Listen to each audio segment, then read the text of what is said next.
بعض جگہوں پہ بعض لوگ بڑے تیز ہوتے ہیں، یعنی ان سے آپ کی ملاقات ہوتی ہے تو بندے کو محسوس ہوتا ہے کہ یار اسے تو پہلے ہی ساری باتوں کا پتہ ہے، اور کئی دفعہ ان سے ملنے کے بعد احساس ہوتا ہے کہ یار اس سے تو تھوڑا سی ہی لیتے تو بہتر تھا، یہ تو بات بڑی آگے نکل گئی۔ سارا پتہ ہوتا ہے، باشعور ہوتے ہیں، لیکن ڈر آتا ہے اللہ سے۔ اتنا باشعور آدمی، سمجھدار، پنچایت، پریا، لوگ، دین، دنیا سارا پتہ ہے، نماز کا ٹائم آ گیا تو وہ چھپتا پھرتا ہے، اس کی طبیعت پر بوجھ بن رہا ہے معاذ اللہ اللہ کے حضور حاضر ہونا، اسے خیر کا کام کرنا پڑ رہا ہے تو وہ ادھر ادھر نکلتا جا رہا ہے۔ تو سوال یہ ہے کہ پھر یہ شعور کا کیا مطلب رکھا ہوا ہے ہم نے؟ پھر اللہ سے دعا کرنے کی ضرورت نہیں۔ وہ حضرت عارف رومی رحمۃ اللہ تعالی علیہ فرمایا کرتے تھے بعض لوگوں کو رب سارا کچھ دیتا ہے، سجدے کی توفیق نہیں دیتا۔ اس کا مطلب یہ ہے کہ وہ کہتا ہے یہ سارا کچھ لے اور نکل جا، میرے گھر نہ آنا، رکھ سارا کچھ پاس۔ رب سے عافیت مانگی جائے، اس سے اس کا فضل مانگا جائے، اس سے اس کا کرم مانگا جائے۔ اللہ کے پیارے رسول صلی اللہ تعالی علیہ وآلہ وسلم اس عافیت مانگنے پر زور دیتے، توجہ دیتے۔ میں آپ کو صحیح بتاتا ہوں، رب نے اگر کسی بندے کو عافیت میں رکھا ہو نا تو حالات کیسے بھی برے چل رہے ہوں اس کا بگاڑ کچھ نہیں سکتے۔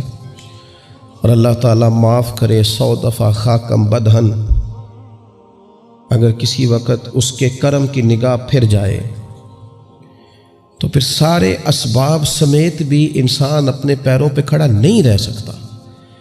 اس سے جب تک طلب کرم نہیں ہوتا، طلب عافیت نہیں ہوتی، اس کی بارگاہ سے جب تک بندہ مومن پورا رجوع نہیں کرتا، یہ عافیت اتنی اعلیٰ چیز ہے کہ نبی پاک علیہ السلام نے فرمایا اذان اور اقامت کے درمیان جو وقت ہوتا ہے اس میں دعائیں رد نہیں ہوتی۔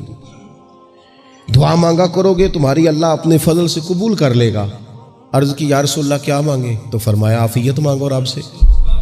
حضرت انس بن مالک حدیث کے راوی ہیں رضی اللہ تعالیٰ عنہ، یہاں بھی فرمایا یہ عین قبولیت کا ٹائم ہے، اب اللہ سے عافیت مانگ لو، اس کی پناہ۔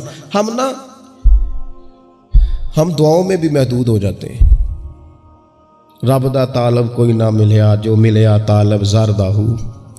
جب عافیت، ایک بزرگ تھے ہر وقت اللہ سے عافیت مانگتے تھے، ہر وقت اللہ سے عافیت مانگتے تھے، ہر وقت عافیت مانگتے تھے۔ لوگوں نے پوچھا، لوگ ان کو صالح جانتے تھے، نیک سمجھتے تھے، کہ حضور آپ اور کوئی دعا مانگتے نہیں، عافیت ہی مانگتے ہیں۔ فرمانے لگے میں مانگا کرتا تھا شروع میں، بعد میں خیال آیا ہے اور بھی دعائیں مانگا کرتا تھا، یہ احساس بعد میں نصیب ہوا۔ فرماتے میں مزدوری کرتا تھا، مال برداری کرتا تھا، ایک جگہ پہ ڈیوٹی کر رہا تھا تو تھک گیا، اور وہ جو کام لینے والے لوگ تھے ان کا رویہ بھی بڑا ترش تھا، تکلیف ہوئی۔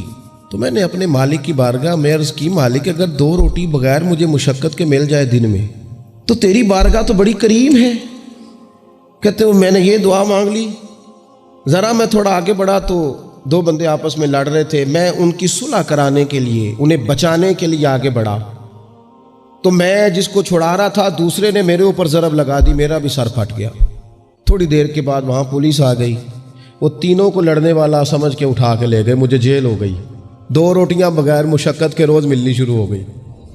دعا مانگی تھی نا کہ یا اللہ 2 روٹیاں مل جائے نا بغیر مشقت کے، کہتے ہیں وہ 2 روٹیاں روز ملتی، کوئی کام نہیں کرنا پڑتا تھا، پر جیل ہو گئی۔ فرماتے ہیں میں بڑا پریشان تھا، روز روٹیاں پابندی سے آتی اور بہترین آتی، کھانا ملتا۔ پھر کچھ عرصے کے بعد میں نے سوچا کہ یار یہ دعا تو قبول ہو گئی نا تیری، اب تو اگر اس پر کوئی الگ بات کرے گا تو وہ تو غلط کرے گا۔ کہتے پھر خود ہی میرے دل میں اللہ نے بات ڈالی اور میں نے عرض کی مالک 2 روٹیاں نہیں، مجھے تو عافیت چاہیے، مجھے تو عافیت دے، میرے اوپر تو کرم فرما، تو نظر رحمت کر، جے ایک قطرہ بخشے مینوں، ایک قطرہ بخشے مینوں تے کام بن جاندا ہی میرا، مہربانی کر عافیت عطا کر۔ فرماتے پھر خدا نے کرم کیا، کہاں سے اسباب بنے میرے جیل سے چھوٹنے کے، کون کون میرے ضمانتی بنے اللہ ہی جانتا ہے۔ فرماتے ہیں دروازے بھی کھل گئے، رزق بھی ملتا ہے، صحت بھی میسر ہے، سجدہ بھی کر لیتا ہوں، سویرے تلاوت بھی کرتا ہوں، شام کو مدینے والے کی بارگاہ میں رج کے درود و سلام بھی عرض کرتا ہوں۔ میں ممکن ہوتا ہے تو کسی غریب کی داد رسی بھی کرتا ہوں. اب سمجھ آئی ہے. ربنا آتنا فی الدنیا حسنۃ وفی الآخرۃ حسنۃ وقنا عذاب النار. اب سمجھ آئی ہے رب سے جب بھی مانگنا ہے عافیت ہی مانگنی ہے, اس سے کرم مانگ. ہم نے محدود دعائیں رکھی ہوئی ہیں, محدود. وہ جی فلانا کام میرا ہو جائے تو بھئی وہ ایک ہو گیا, اس کے بعد پھر نئی ٹینشن بن جائے گی. نہیں, میں جی بچوں کی شادی کر لوں جی پھر میں فارغ ہوں. آپ شادی کر کے دیکھیں, لاگو پتہ جائے گا کیسے فارغ ہوتے ہیں. آپ یہاں رکتے کیوں ہیں؟ آپ خدا سے عافیت کیوں نہیں طلب کرتے؟ اس کی بارگاہ سے وہ کیوں نہیں مانگتے کہ جو ایک قطرہ ملے تو دنیا اور آخرت کے سارے کام ہو جائے؟ اس سے اس کی رحمت کا سوال کرے, اس سے اس کے کرم کا سوال کرے. اللہ کی بارگاہ میں بھی حاضر ہونا اور جچی تلی اور جناب ناپ تول کر اور محدود چیزوں کا سوال کرنا, مالک سے مانگے. اور وہ جب دیتا ہے تو دیتا بھی بے حساب ہی ہے. وہ جب عطا کرتا ہے تو کرم کے دروازے کھول کے عطا کرتا ہے, ورنہ تو ایک الجھن سے انسان نکلتا ہے دوسری میں الجھ جاتا ہے. ایک گتھی کو سلجھاتا ہے. پھر اقبال رو پڑے تھے, کہنے لگے میں عقل کی گتھیاں سلجھا چکا ہوں, یا رب مجھے صاحب جنوں کر دے. اللہ یہ بڑا میں نے ہیر پھیر دیکھ لیا, مجھے دیوانہ بنا. اب مجھے جنون ہو, اب میں کسی کے لیے رویا کروں, اب میں کسی کی یاد میں تڑپا کروں, اب میں رات کسی کے لیے میری آنکھیں بیدار رہیں. یہ بڑی ہو گئی دنیا داری. عقل کی گتھی حالانکہ نہیں سلجھتی, پر اقبال کہتے ہیں عقل کی گتھیاں سلجھا چکا ہوں, یا رب مجھے صاحب جنوں کر دے. اور پھر کہنے لگے بجھی عشق کی آگ اندھیر ہے. اب یہ مسلمان نہیں, یہ خاک کا ڈھیر ہے, تو مٹی بن کے رہ گیا. کیا کہاں اپنی ساری توجہات کا قبلہ کس چیز کو میرے عزیزو؟ اللہ سے عافیت. نبی پاک علیہ الصلوۃ والسلام نے ایک شخص سے پوچھا کیا دعا مانگ رہے ہو؟ تو اس نے کہا یا رسول اللہ میں اللہ کی بارگاہ میں صبر کا سوال کر رہا ہوں. تو حضور فرمانے لگے صبر تو مصیبت پر ہوتا ہے. یا رسول اللہ پھر کیا مانگوں؟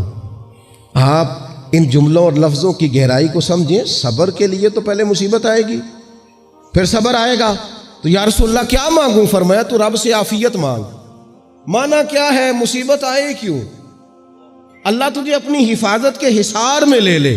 وہ وقت ہی کیوں آئے کہ جب تیری طبیعت الجھ جائے, جب تو پریشان ہو جائے, جب تو تو اللہ سے عافیت مانگنا.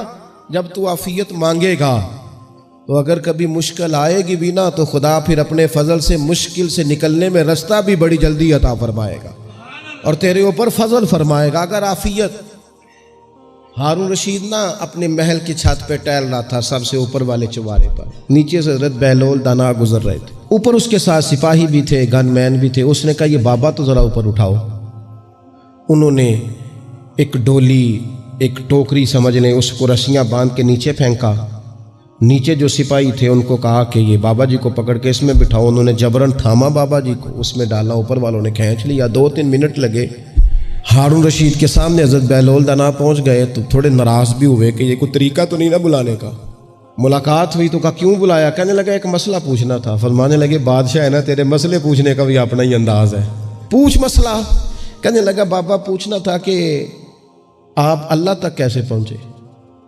حضرت بہلول دانا چپ کر گئے. 2-4 منٹ کے بعد کہنے لگے جس طرح ابھی زمین سے تیرے تک نہیں پہنچا, بالکل اسی طرح ہی پہنچ گیا ہوں رب کریم کی بارگاہ تک.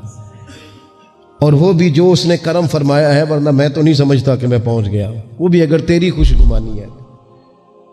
ہارون رشید کہنے لگا مجھے سمجھ نہیں آئی. فرمانے لگے تو بادشاہ جو ہے اتنی جلدی کیسے سمجھ میں آئے گی تجھے بات؟ فرمانے لگے اگر میں تجھ سے ملنا چاہتا نا تو میں ایک درخواست لکھتا, پھر کسی وزیر سے سفارشی سائن کراتا, پھر وہ جمع کراتا, پھر مجھے ٹائم ملتا کہ فلاں دن فلاں تاریخ فلاں ٹائم آ جانا, پھر آ کے میں لائن میں لگتا. پھر بھی تو بادشاہ ہے, تیرا موڈ بنتا ملنے کا کہ نہ بنتا. جب میں چاہتا تو پتہ نہیں کتنا ٹائم لگ جاتا, جب تو نے چاہا ہے نا تو 1 منٹ بھی نہیں لگا. فرمانے لگے میں نے دعویٰ ہی نہیں کیا کہ میں جد و جہد کر کے پہنچوں گا, میں نے تو رب کی بارگاہ میں عاجزی کی ہے, پھر رب نے ہی کرم فرمایا ہے, اسی نے مہربانی کی ہے. مانا کہ محبت کے سفر میں ہر گام پہ 100 مشکل ہے, لیکن یہ سفر آسان بھی ہے. اگر ساتھ تمہارا ہو جائے, اس کے کرم کا ساتھ رہا ہے, اس سے عافیت مانگی ہے, اپنے آپ کو اس کے سپرد کیا ہے تو اس نے کرم کر دیا. جب تک یہ مزاج نہیں ہم بناتے کہ مالک سے عافیت کا سوال کریں, اپنے آپ کو اپنے رب کے حوالے کر دیں، اس کی رحمتوں کے سپرد کر دیں، اتنی دیر تک زندگی میں ٹھہراؤ نہیں آتا، قرار نہیں آتا۔ مشکات میں موجود ہے، اللہ کے پیارے رسول صلی اللہ تعالیٰ علیہ وسلم تیمارداری کے لیے گئے تو صحابہ کرام فرماتے ہیں وہ بندہ نا اتنا پتلا نحیف اور لاغر ہو گیا تھا جس طرح چڑیا کا بچہ ہوتا ہے، کمزوری ضعف طاری تھا۔ تو محبوب کریم نے اسے دیکھا تو بڑے کریمانہ انداز میں کریم فرمانے لگے، تو کوئی دعا نہیں مانگتا، تو عافیت نہیں مانگتا اللہ سے؟ عرض کی یا رسول اللہ صلی اللہ تعالیٰ علیہ وسلم، میں نے اپنے رب کی بارگاہ میں عرض کی ہے مالک قیامت کا عذاب بڑا سخت ہے، میں نہیں برداشت کر سکتا، تو نے اگر مجھے کوئی سزا دینی ہے تو یہیں دے لے، قیامت کو نہ دینا۔ تو کہتے ہیں محبوب فرمانے لگے سبحان اللہ، او خدا کے بندے تو رب کی سزا دنیا میں بھی نہیں سہ سکتا، اللہ سے یہ بھی سوال نہ کر، تو رب سے کہہ ربنا آتنا فی الدنیا حسنۃ وفی الآخرۃ حسنۃ وقنا عذاب النار، تو رب سے دنیا میں بھی حسنہ مانگ، بھلائی مانگ، تو آخرت کے لیے بھی بھلائی مانگ، تو اس سے عافیت کا سوال کر، تو نے یہ سوال کیوں کیا؟ عرض کی یا رسول اللہ کرم ہو گیا ہے، مجھے سمجھ آ گئی، اب میں اسی طرح ہی کروں گا۔ عزیز دوستو، ہم کہاں سہ سکتے ہیں؟ ہم دنیا میں رب کی سزا ہم نہیں سہ سکتے، ہم کمزور ہیں، تو گرمی نہیں سہ سکتے، شدید سردی نہیں سہ سکتے، شدت کی بھوک لوگ نہیں سہ سکتے، کوئی آزمائش نہیں سہ سکتے۔ وہ جو لوگ بعض اوقات کہہ دیتے ہیں نا جی فلاں چیز ہمارے اعمال کا نتیجہ ہے، تو میں کیا کرتا ہوں، نہ کو یار، ہم تو یہ بھی نہیں سہ سکتے، ہم کہاں برداشت کر سکتے ہیں، ہمیں تو وہ معاف ہی فرمائے، ہم حساب والے ہے ہی نہیں، ہم تو صرف معافی والے ہیں۔ ہم سے نہ حساب پوچھے، اس نے حساب پوچھا تو پھر تو بڑی مشکل ہو جائے گی، اگر اس نے حساب پوچھا تو بڑی رسوائی ہو جائے گی، اگر حساب پوچھا تو مشکلات سامنے دکھائی دینے لگ جائیں گی۔ ہم سے تو وہ درگزر والا معاملہ کرے، ہم سے تو وہ کہے جا میں نے محبوب کے صدقے تجھے معاف کیا، جا تیرے لیے رحمت اور بخشش والا فیصلہ